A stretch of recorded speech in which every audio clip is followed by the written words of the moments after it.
तो आज मैं ना एक फ्लिप फोन ट्राई करने वाला हूं और ये जो ब्रांड है ना इसका ये पहला फ्लिप फोन होगा। बेसिकली कितना अच्छा है बुरा है वो ओवरऑल हम लोग जानेंगे। वैसे इसके अंदर स्नैपड्रैगन 8 Gen 3 और इसकी जो कवर स्क्रीन है वहां पर आप प्रॉपर तरीके से सारे कंटेंट देख सकते हो। बाकी इसके अंदर लाइका की पार्टनरशिप के साथ में आपको 2 कैमरा सेटअप देखने मिलते हैं। तो यहाँ पर अगर ओवरऑल देखने जाओगे ये जो सारी चीजें हैं लाइका देख के अगर आपको याद आ गया होगा तो ऑफकोर्स ये Xiaomi की तरफ से देखने मिलता है, Xiaomi Mix Flip। Basically India में अभी तक ये लॉन्च हुआ नहीं है और आ सकता है, और अगर आएगा तो शायद से मी मिक्स के नाम से ना आके कुछ और नाम से आ जाएगा। क्या सच में एक्चुअली जो फ्लिप का मार्केट है इंडिया के अंदर इतना ज्यादा स्ट्रांग है या नहीं है? क्योंकि जो ज्यादा लॉन्च होते हैं उसमें लोग ज्यादा उतना एक्साइटेड होते नहीं है जहां तक मुझे फील होता है। बाकी इसको भी चेक कर लेते हैं कि क्या ये सच में एक कुछ अलग चीजें निकाल के देता है जो ऑलरेडी इंडियन मार्केट में फ्लिप फोन लेकर आते हैं वहां पे कहां पे स्टैंड आउट करता है। रही बात इसकी अनबॉक्सिंग एक्सपीरियंस को लेकर तो भाई इसको डेफिनेटली बहुत मोटा डब्बा बना रखा है। तो यहाँ पर ऑलमोस्ट एक चीज तो कंफर्म है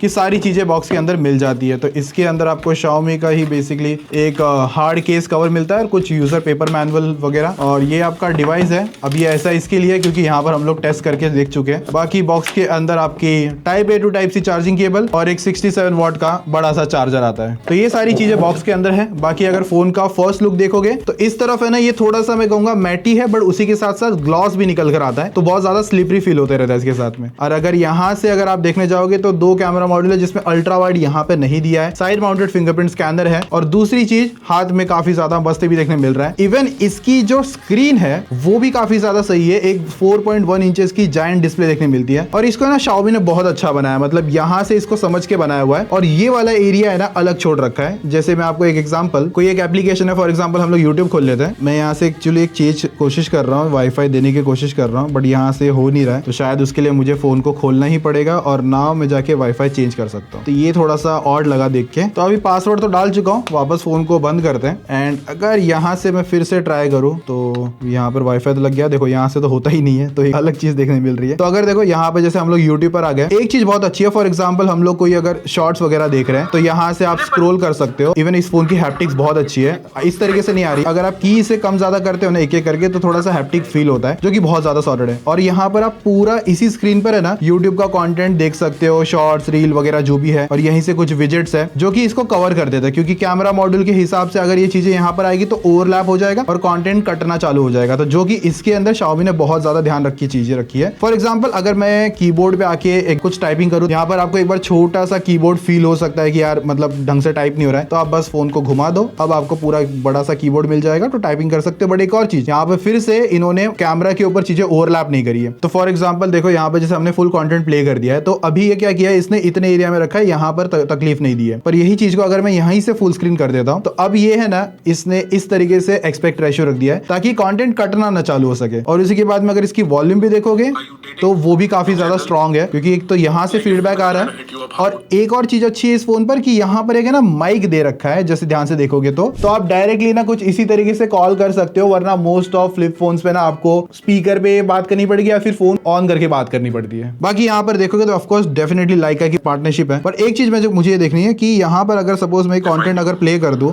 और वहीं पर अगर मैं इसे कुछ इस तरीके से रखूं तो भाई कंटेंट तो अंदर चला गया। तो अगर मैं ऐसे टेबल पे बैठा हूं तो मतलब लाइक लंच डिनर वगैरह कुछ चालू है तो टेबल पे इस तरीके से आप कंटेंट देख सकते हो। बट यही उल्टा करोगे तब नहीं देख पाओगे, तब कंटेंट अंदर घुस जाएगा। लेकिन अभी नहीं घुसा भाई काफी, लेकिन एक लेवल, इतने लेवल खोलने के बाद में वीडियो अंदर चली जाती है। बट अगर थोड़ा सा इसको कम करेंगे, नहीं हो रहा, बट नहीं हुआ, अभी पूरा लॉक हो गया, तो वही चीजें वापस रीसेट करनी पड़ती है। तो काफी अच्छी चीज ये देखने मिली यहाँ पर। बाकी अगर इसकी होम स्क्रीन देखोगे तो यहाँ पर 200 एप्लीकेशन आप रख सकते हो। अभी के लिए यहाँ पर इन्होंने इतना ही डिजाइन कर रखा है Xiaomi ने। लेकिन एक चीज है, यहाँ पर मैंने मतलब BGMI डालने का कोशिश किया बट वो चला नहीं, जैसे मैंने कहा सपोर्टेड नहीं होगा क्योंकि ये वाला एक्सपेक्ट रेशियो मिलता है उसकी वजह से। तो यहीं से आप नोटिफिकेशन और बाकी सारी जो कंट्रोल पैनल्स है वो सारा ओपन कर सकते हो, ब्राइटनेस कम ज्यादा करनी है, और यहीं से ही आपको क्विक कैमरा ऑप्शन टॉगल मिल जाता है। तो यहाँ पर अगर आपको वीडियो भी लेनी देख सकते हो, बट मेरे हिसाब से अल्ट्रा वाइड होता ना तो एक और ऑप्शन होता है, क्योंकि इस टाइप के कैमरा पे बहुत ज्यादा काम आता है वो। बट अगर आप अंदर के कैमरा पे जैसे आओगे ना तो मुझे एक चीज है ना काफी ज्यादा अच्छी देखने मिली कि इसका जो फ्रंट कैमरा पे ना वाइडनेस बहुत ज्यादा है। तो इन्होंने अंदर के कैमरा पे वाइड दे दिया है ऑलमोस्ट, और अगर यहीं पे मैं इसको टैप कर दूं इस तरीके से तो ये पूरा स्क्रीन लॉक हो जाएगा और पूरा प्रीव्यू आपको यहाँ से दिखना चालू हो जाएगा। बट आप इस तरीके से कुछ नहीं कर सकते, या फिर आप चाहिए तो यहीं पर एक शटर बटन है, दबा के क्लिक कर सकते हो, या फिर आपका जो वॉल्यूम बटन है उसको दबाओ, फिर काउंटडाउन चालू होता है।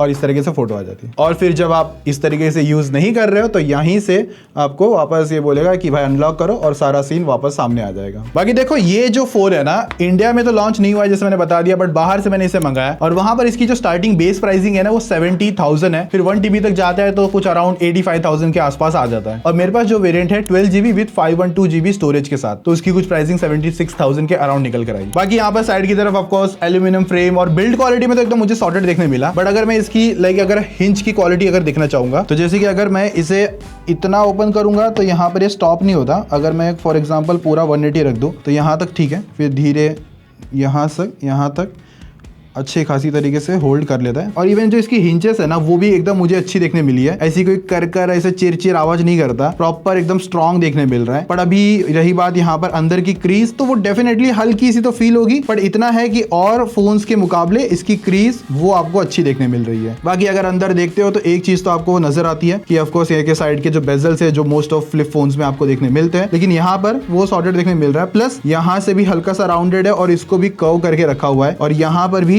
इस तरीके से डिस्प्ले कर्व देख रही है, तो कभी कभी हाथ रखते हो ना तो ऐसा हल्का सा गैप फील होता है, बट ओवरऑल काफी ज्यादा इन हैंड फीलिंग में सॉर्टेड लगता है। हाथ में फोन पकड़ने में भी हल्का लगता है, कोई ओवरवेटेड नहीं लगता, जो कि normal most of flip phones लगते ही हैं हल्के। बट एक चीज है जो Xiaomi ने क्या किया है, इसका जो टाइप सी पोर्ट है ना उसको टाइप सी 2.0 ही रखा है, 3.0 के ऊपर लेके नहीं गए। प्लस इस पे आपको IPX की मतलब जो रेटिंग है बेसिकली जो वाटर रेटिंग है वो नहीं मिलती, तो वो भी एक थोड़ा सा प्रॉब्लम यहाँ पर क्रिएट कर देता है, क्योंकि इंडिया में already for example Samsung flip 6 है जो ऑफकोर्स डस्ट प्रूफ भी हो चुका है और वाटर प्रूफ तो आता ही आता है। देखो पावर के लिए स्नैपड्रैगन 8 Gen 3 यहाँ पर इन्होंने यूज करा हुआ है, और मेरा ऐसा मानना है कि जो 8 Gen 3 जितना इस पर है वो उतनी ट्रू परफॉर्मेंस तो एंड्रॉइड बेंचमार्क पे तो निकाल देता है, बट फोन बहुत गर्म भी हो जाता है। लेकिन जब एंट्रोडू की अगर बात करोगे उसके अलावा जैसे कि CPU थ्रॉटल स्कोर, तो बहुत बड़ी रेड झंडी देखने मिलती है। स्टोरेज यहाँ पर UFS 4.0 का दे रखा है, वो फास्टर है। अब अगर इसकी 8 Gen 3 की परफॉर्मेंस के लेकर बात करूं तो UI को लेकर और सारे जो एप्लीकेशन उनको आराम से रन कर देता है, पर जब गेमिंग में बात करोगे स्पेसिफिक एक अगर ट्रू गेमर्स के लिए तो वैसे फोन होते भी नहीं है। फॉर एग्जांपल बता दूं ऐसे फ्लिप फोन, तो उतनी 8 Gen 3 की जो ट्रू पावर परफॉर्मेंस है ना वो आती ही नहीं है, क्योंकि जहां पर हैवी एप्लीकेशन है तो वहां पर ये फ्लिप फोन तो थोड़े से लैग करते ही है, क्योंकि इतनी ट्रू पावर ये निकाल के नहीं देते, क्योंकि इतनी छोटी चीजों में जैसे कि यहाँ पर बैटरी भी है, प्रोसेसर भी है, इस तरफ डिस्प्ले भी है, तो इन सब चीजों को फिलअप करने में उतनी जेन्युइन पावर निकल कर नहीं आती। और जिसकी वजह से मुझे एक बात समझी कि यहाँ पर जो अपना मोटरोला का जो फ्लिप आया था रिसेंट टाइम वाला, उन्होंने एक चीज अभी मुझे समझा कि 8 Gen 3 क्यों यूज नहीं किया। वो सोचे कि अगर इतनी पावर देनी ही नहीं है, लोग उतना गेमिंग करते भी नहीं होंगे, तो उससे बेटर हम लोग जो 8s Gen 3 प्रोसेसर आया वो दे देते। हालांकि लेकिन जो प्राइसिंग पर मोटरोला ने वो 8s Gen 3 दिया था उससे बेटर कुछ और भी हो सकता था, पर इतना है कि अगर इतनी पावर ये 8 Gen 3 इन फ्लिप फोन्स में दे ही नहीं सकता तो वहां पर देने का कोई सेंस भी नहीं बनता। तो वहां पर शायद से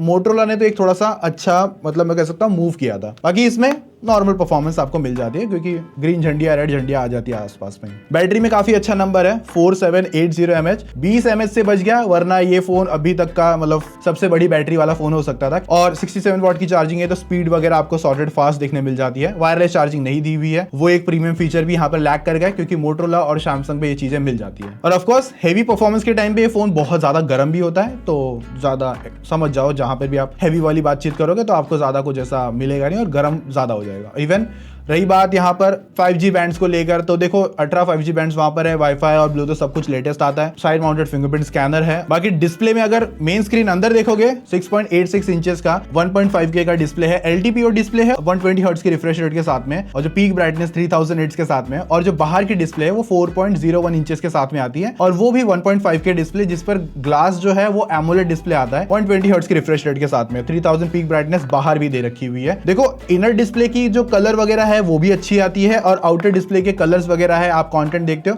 तो वो भी आपको सॉर्टेड देखने मिलते हैं। तो मतलब कलर्स को लेकर यहाँ पर मुझे डिस्प्ले पर कोई ऐसा शिकायत नहीं है। रही बात इस पे जो स्पीकर आते हैं डुअल स्टीरियो स्पीकर है, तो यहाँ पर जो साउंड रेशियो भी है फ्लिप के हिसाब से वो काफी ज्यादा लाउडर मैं कहूंगा, तो ओवरऑल मल्टीमीडिया वाली बातचीत इस फोन पर अच्छी हो जाती है। बाकी ये एंड्रॉइड 14 के साथ में आया है, जिस पर हाइपर OS मिलता है। अब ये चाइनीज यूनिट है, तो जिसके अंदर ऑफकोर्स ब्लोटवेयर वगैरह आपको ज्यादा देखने मिल जाएंगे, तो इंडिया में जब ये लॉन्च होगा तो डेफिनेटली यहाँ पर कुछ सिनारियो अलग हो सकता है। लेकिन लेकिन अभी यहाँ पर HyperOS यहाँ पर जो ऑप्टिमाइज स्क्रीन पे करके रखा है वो मुझे काफी सॉर्टेड लगा। बाकी एनिमेशंस वगैरह वो भी यहाँ पर अच्छे आते हैं और कस्टमाइजेशन वगैरह मिलते हैं। लॉक स्क्रीन तो काफी ज्यादा क्यूट बना रखी है, जिस पर आपको बहुत सारे मतलब ऐसे एनिमल्स देखने मिलेंगे जैसा लगेगा कि डिस्प्ले की बाहर आने की कोशिश कर रहे हैं, और बहुत ज्यादा ना अच्छा इंटरेक्शन भी निकालते हैं, तो वो बहुत ज्यादा क्यूट है और बहुत ज्यादा सॉर्टेड लगता है। मतलब आप यूज करने बैठोगे ना तो आप इंटरेक्ट करने लगते हो उन सब चीजों से। और एज सच एआई को लेकर तो ज्यादा कुछ नहीं है, और आता भी होगा तो वो इंडियन लॉन्च पे हमको पता चल जाएगा कि जैसे कि ज्यादातर जो गूगल फोटोज है वहां पर थोड़ा सा एआई वाली बातचीत आ सकती है, बट यहाँ पर मैं ट्राई आउट वो करके देख नहीं रहा हूँ, क्योंकि वो तो लाइक मैं कहूंगा एक नॉर्मल सा फीचर है, जो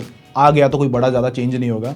सबसे ज्यादा एआई में जो मुझे सबसे ज्यादा बेटर लगता है S24 अल्ट्रा पे जो सर्कल टू सर्च है ना, वो बहुत ज्यादा यूजफुल है, बहुत ज्यादा यूजफुल है। आपको कौन सा लगता है कमेंट में जरूर बताना। और मुझे एक चीज और बता देना, अगर Xiaomi ये फ्लिप फोन को इंडिया में लॉन्च करता है तो आप में से कितने लोग इंटरेस्टेड है? वैसे तो मुझे पता है कि फ्लिप फोन्स के लिए कोई ज्यादा इतनी ना भागदौड़ है नहीं, फ्रेंकली बोलूंगा, बट ये एक टेक है जो आप लोगों के सामने दिखाना मेरा काम है। बाकी आप लोगों के हिसाब से Xiaomi को इस फोन को इंडिया में कौन से बेस्ट प्राइस पे लॉन्च करना चाहिए, आपके अकॉर्डिंग क्या हो सकता है, एक बार कमेंट में जरूर बता देना। और स्टार्ट के जो 200 कमेंट्स आएंगे उनको मस्त में हार्ट भी दूंगा, 2 घंटे में जो भी कमेंट्स आते हैं तो फटाफट कमेंट भी कर देना। बाकी जैसे कैमरा सेटअप बताया, इसके अंदर अल्ट्रा वाइड नहीं आता, वहां पर इन्होंने टेलीफोटो लेंस दे दिया 2x का, जो कि पोर्ट्रेट में ऑफ कोर्स बेटर काम कर रहा है। और मैंने ना एक चीज नोटिस करी है, जो इसका जो अंदर वाला कैमरा है ना वो 32 MP के साथ में जो है वो वाइडर भी है और बेटर क्वालिटी की फोटोज ले रहा था। समटाइम हम लोग को ये फील हुआ। और देखो ये फोन अभी मैं बोलूंगा लाइका की जो पार्टनरशिप के साथ में आता है, लाइका अगर नहीं पता होगा तो बता देता हूँ, लाइका ऐसा ब्रांड है जो बहुत सारे कैमरा जो बहुत महंगे कैमरास बनाता है, उनकी जो कलर कोलैबोरेशंस है वो सब यहाँ पर हमको देखने मिलती है। लेकिन ऐसा है कि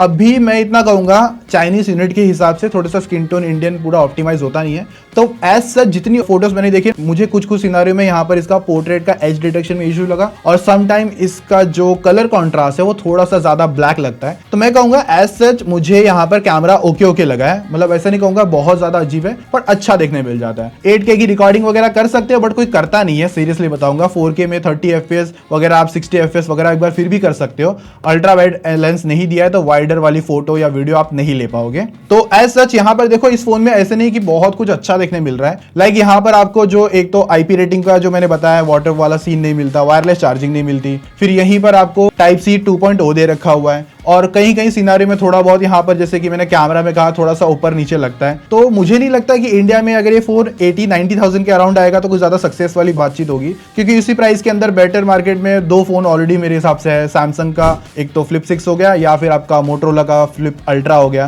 तो वो थोड़े बेटर काम कर रहे हैं। और मोटरोला का तो कैमरा थोड़ा बेटर काम करता है, वायरलेस चार्जिंग एंड ऑल वगैरह सब कुछ आता है। तो इसमें ऐसा एज सच कोई की फीचर तो मुझे नजर नहीं आया। आप लोगों को नजर आया तो कमेंट में जरूर बता देना। और रही बात अपने ओपिनियन फ्लिप फोन्स को लेकर भी शेयर करना, ताकि कोई नेक्स्ट वीडियो जब प्लान करूंगा ना तो इस वीडियो का कमेंट देके थोड़ा सा याद रहेगा कि हाँ लोग क्या क्या सोचते हैं कुछ फ्लिप फोन्स को लेकर। बाकी यहाँ पर आपके इंटरेस्ट के हिसाब से एक और वीडियो आ रही होगी, क्लिक करके चेकआउट कर सकते हो। मेरा नाम है मुकेश, मैं मिलता हूं नेक्स्ट जल्दी ही किसी अगली तगड़ी वीडियोस में, तो अभी तक के लिए सब्सक्राइब करके रख लेना। चलो टेक केयर, बाय।